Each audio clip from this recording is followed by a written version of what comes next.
Assalamualaikum warahmatullahi wabarakatuh. Saya Fajar Budiman. Di video kali ini saya akan menjelaskan beberapa aktiviti dari aplikasi yang udah kelompok kami buat yang menggunakan bahasa pemrograman Dart, kemudian menggunakan framework Flutter. Di sini udah ada aplikasi yang udah dibuild. Di halaman pertama ini ada halaman login, kemudian selanjutnya ini ada register. Baik, kita bahas activity login dulu pertama-tama. Oke, kita beranjak ke source code-nya. Nah, di sini ada login screen.dart, yang dimana ini merupakan halaman login dari aplikasinya. Nah, ini kemudian yang pertama ada step ini global form key untuk mengatasi logik dari formnya. Kemudian ini ada diinisialisasi variabel username, password, kemudian SFPI call process, dan hide password untuk menangani hide dan unhide dari password atau kata sandi yang udah dimasukin sama user atau pengguna. Kemudian ini ada init state, kemudian sebelum halaman ini ditampilkan, jadi yang pertama kali dicek adalah tokennya. Kemudian kalau misalkan tokennya ada, oh ya, sebelum itu, jadi kalau misalkan si penggunanya udah pernah login pada aplikasi ini, nanti dia akan mendapatkan token dan tokennya akan disimpan di shared reference ya.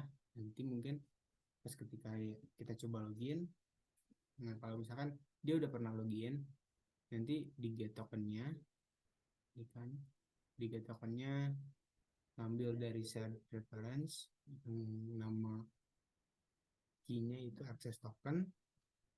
Kemudian dicek kalau misalkan tokennya ada, tidak sama dengan nol, dan tokennya tidak kosong, jadi nanti akan otomatis aplikasi ini akan navigate halamannya ke root home.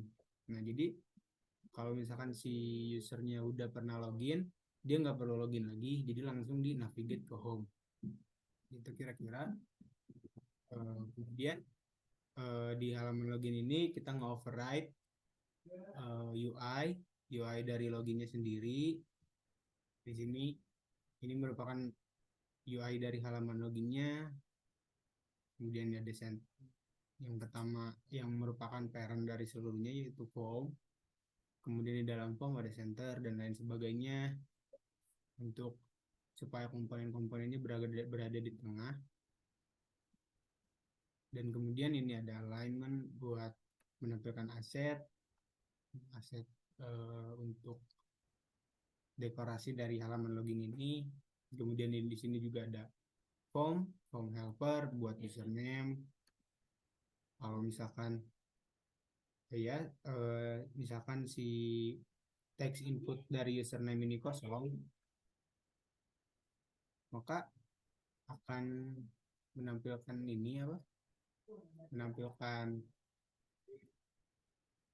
menampilkan warning, yaitu username nggak boleh kosong dan kata sandinya juga nggak boleh kosong. Kemudian kalau misalkan si penggunanya itu udah nginput username-nya, maka akan otomatis masuk di variabel yang udah kita inisialisasi di atas. Nah, selanjutnya ini ada form buat passwordnya. Nah, ini yang tadi saya bilang, hide dan unhide password ini dilakukannya di sini. Kalau misalkan si icon ini diklik, jadi passwordnya akan hide dan unhide gitu. Nah, selanjutnya kemudian kalau misalkan sama kayak username, di bagian pixel ini, di bagian pixel, di bagian text input ini, ketika usernya udah input sesuatu, jadi akan dimasuk di dimasukkan ke variabel passwordnya di sini, berarti ini password sama dengan onsave file. Nah itu kemudian selain text input di halaman login ini juga ada sebuah buttonnya untuk submit, yaitu login tadi.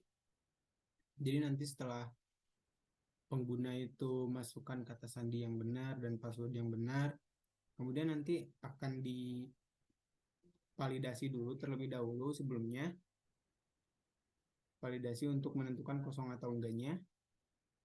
Dari state-nya kalau misalkan kosong dia akan menampilkan warning, dan kalau misalkan enggak berarti true kan hasilnya. Kemudian dia akan lanjut ke pertama-tama state is a API call process itu akan di set menjadi true, dan kemudian akan dibuat kelas baru, objek baru maaf, dari kelas yang udah ada sebelumnya, yaitu kelas login request model, dan ini untuk request body ke API-nya. Nah setelah itu maka request API akan dilakukan untuk login ini. Ini merupakan request API-nya. Oh ini untuk register, nah ini untuk login. Nah ini untuk login, ini API-nya. Kemudian nanti responnya menu ini merupakan async await ya. Ini responnya akan menunggu request API-nya terlebih dahulu. Kemudian kalau misalkan respon dari status code dari responnya itu 200 atau oke, jadi nanti akan otomatis dari token yang didapat dari login ini, nah itu yang tadi saya sempat singgung, akan di save di shared preference dengan key-nya yaitu access token. Itu ini untuk request API-nya.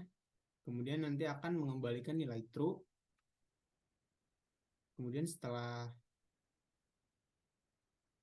API service.login ini dipanggil kemudian dan mengembalikan nilai true, maka selanjutnya yaitu state is API call process yang asalnya true kita ubah menjadi false. Artinya nanti kita setelah di belakangnya ada request API yang berjalan, namun kita tampilkan indikator progresnya yaitu itu. Kemudian setelah berhasil kita kita hidden indikator progresnya itu, dan kemudian jika misalkan responnya true, maka nanti akan otomatis di navigate ke halaman home. Dan kalau misalkan responnya false, maka aplikasi ini akan memunculkan pop-up yang berisi invalid username atau password, yang berarti username yang dimasukkan atau password yang dimasukkan itu salah. Kita coba ya.